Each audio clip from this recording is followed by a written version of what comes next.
Abanyamalawi bazatora ejo kuwa kabiri mu cyiciro cya kabiri cy'itora rya perezida ryinjiye mu mateka nyuma y'uko urukiko rutesheje agaciro amajwi yo mu itora ry'umwaka ushize rugategeka ko asubirwamo.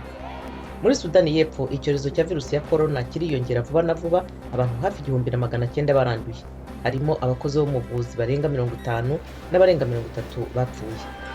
Abigaragambye muri Tunisia ejo bafunze imihanda bakoresheje imipira y'imodoka irimo gushya nyuma y'uko umwe mu mpirimbanyi atawe muri yombi. Byari mbere y'uko ingabo zishinzwe umutekano zibateramo ibyuka biryana mu maso kugira ngo zibatatanye. Muri Afurika y'Epfo abashoferi ba minibus mu mujyi w'imari Gauteng bigaragambije kuri uyu wa mbere basaba guverinoma kongera inkunga y'amafaranga. Naho Uganda ihanganye n'imyuzure nyuma y'uko imvura nyinshi iguye ibiyaga bikarenga inkombe.